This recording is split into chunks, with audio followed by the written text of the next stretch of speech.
do the game selections, would not be one that off the first 4 we put. We wouldn't necessarily choose Maryland, but all our Big Ten games are tough. They're as talented as anyone in the country. I think they're by some regards maybe the team to beat, and so it's going to be a great challenge for our guys, and we're excited. I mean, these are real fun games to play in. Does it help that you've played just another two ranked teams just this past weekend, where you're kind of in that mindset of already you're playing some of the better teams in the country? It does. I mean, we schedule tough to be ready for our non-conference schedule in the middle of our Big Ten season is really tough when you add in the Notre Dames and the Louisvilles, for an example, and Butler, to mention a few. So yeah, it's tough, and all our Big Ten teams are a little bit different, challenging in different ways. Maryland can just get you in a lot of different ways, and they're extremely athletic and very talented and have guys that can play make, and they're tough on restarts. They're just really balanced. They're a really nice side. Mm-hmm. But yes, the 4 games that we've played, I do think has prepared us the best we can for this game. You obviously don't want to wind up in a situation like you did yesterday, man down, but I guess are there benefits to go through that experience and the way that the team kind of coalesced when they had to defend like that? You do. I mean, I think there was 2 things that happened this weekend. You want to be able to come from behind and get a victory, which we were able to do. That's, I think, says a lot, and it also will be something that they'll bank on later. And then we haven't had it for 2 years, but to go down a man is not an easy thing in our sport. And especially against a team that was playing as direct as they were and as big as they were on restarts, we lost our biggest player in the air. And it didn't allow us to find much success on our restarts. It's really, when you're defending that much for 70 minutes, you're going to have to rely on a couple counters, a couple individual moments, or restarts on the other side for attacking options. You just can't push numbers forward aggressively. So to come away with a draw against a really effective and good team in Stanford, I think will be one that if we were put in that situation again, we would have some confidence to say, okay, we can find a way to get a result. Is there anything to this rivalry, IU and Maryland, these last couple of years? It seems like they're both competitive at the same time and joining the conference. Is there anything to that? There is. I mean, they've been a national competitor for a lot of years, and now that they're in the conference, we say we're going to see them a couple times a year. We expect to, and maybe a year you see them 3 times if everything would go well for both of us. In the regular season and the postseason, Big Ten, and then the NCAA tournament in a deep run. That's where we faced them prior. And I mean, last year's games were phenomenal. I mean, the difference of the 0-0 yesterday, that wasn't a great soccer game, but last year's game of Maryland 0-0 was one. You're on the edge of your seat. I mean, it must have been 15-14 in shots, 10-9 at corners, just a back and forth, just waiting for a great play. And both teams, were both sides of the ball. It was a phenomenal game. And the Big Ten championship game or semifinal was another really classic, and it came down to penalties. And unfortunately, we didn't convert. Otherwise, we might have had a title last year. So it's become a big rivalry, and we just really enjoy playing them.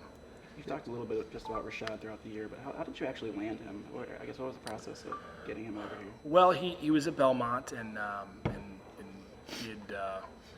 he'd sent his release out, and obviously that's how we knew he was available, and we immediately looked at the needs of this year's team, and we felt the physical presence that we lost in Femi we didn't feel was an internal option. Mm-hmm. And so it was a great situation, great timing for us and for him. He wanted to be pushed a little bit in his development and felt that IU could be that platform. Mm-hmm. We did our homework. We're very careful on any time we bring a new player to the team that he'll fit into the chemistry of our group. And Rashad he's great. I mean, he is as positive. And we knew whether he'd start a game, play 90, play 15, he would be bought into helping our team have success. And he's a team kid, and I'm really, really happy that he got a goal. And he's going to be important. Yesterday, very important for us, that first half, to hold some balls up for us against those 2 very physical center backs. Sure. Just weren't able to get as many looks on goal. How can you tell he fit? I guess what stood out about him? Well, I mean, we did our homework. We watched video on him once we knew that he was available, and talked to some coaches in the conference, and felt that the skill sets that we saw would translate. And then we asked a lot of questions about his personality and how he would fit into our team, and that's how we came to a positive conclusion that he would be good for us. What are those personality traits? What do you kind of want these guys?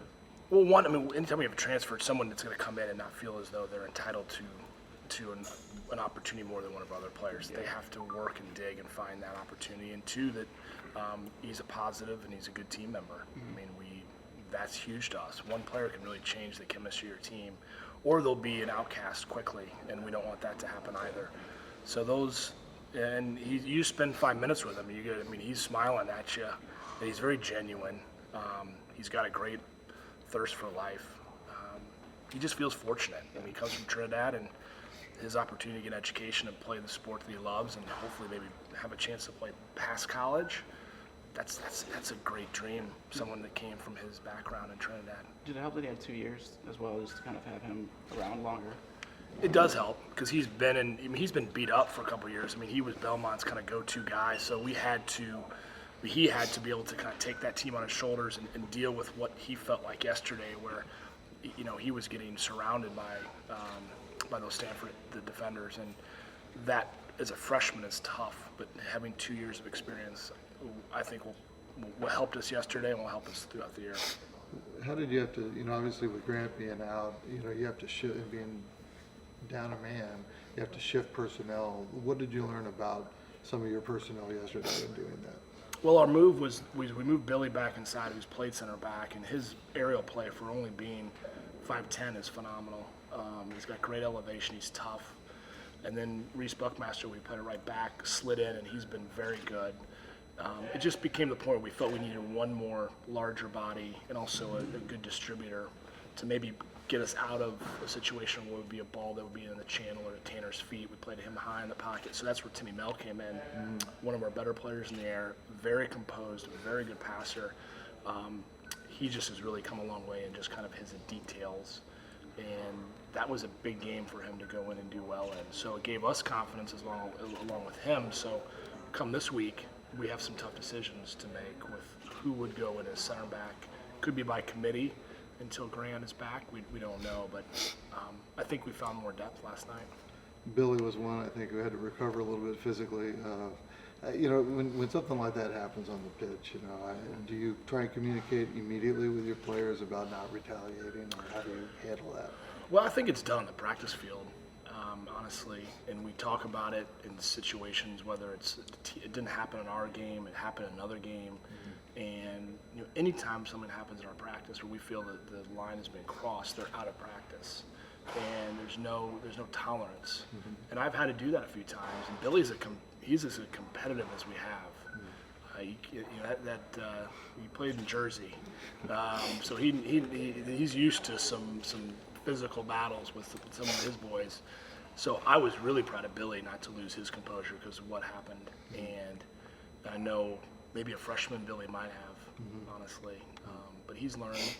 He's been one that we've learned some lessons on the practice field, and he did a great job staying in it. So talking about it, again, it's tough. I've been there as a player. You can have a lot of discipline individually as a team, and when something happens to you that you just feel like what happened, it's tough. It's tough in that moment, I'll be honest, but I'm really pleased. Your conversation with the Stanford coach afterwards, is that talking about favorite Bloomington restaurants, or what? Well, I just, we talked about, I thought it was kind of a lost opportunity for a great showcase game. And, everyone can have their different tactical approaches to the game, and I will never ever judge a coach on how he plays. That's if it's a style that he wants to play, so be it.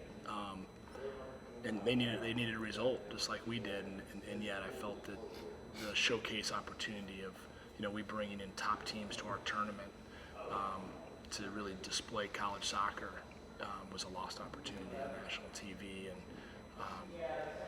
that's really what we said. It was cordial, but I felt that I needed to say what I felt.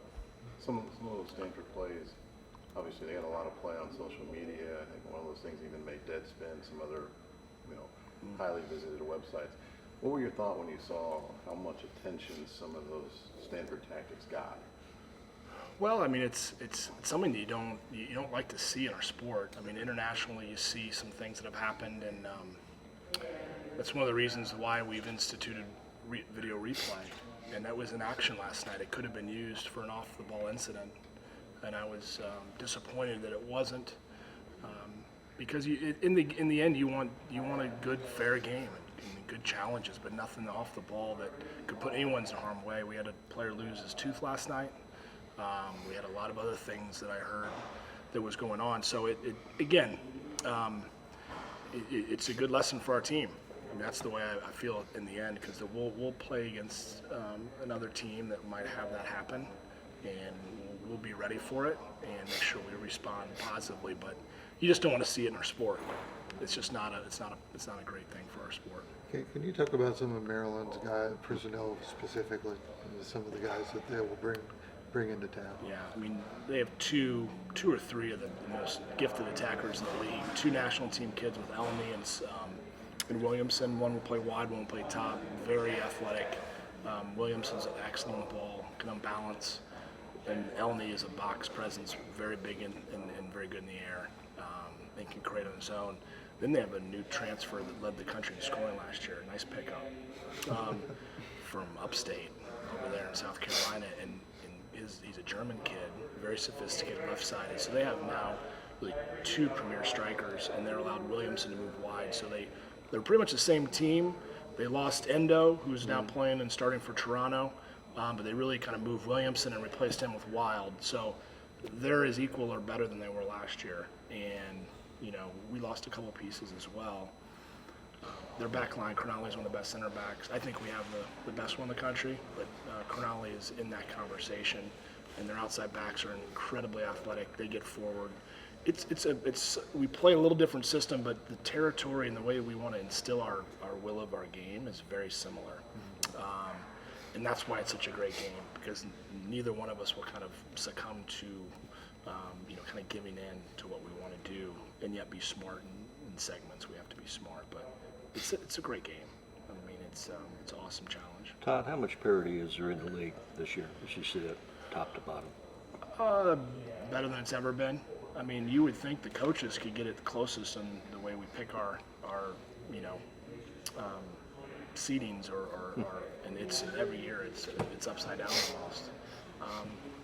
It's a toss-up, and because every team now has a couple special players. Everyone's B player is so much better than it was 15 years ago. Right.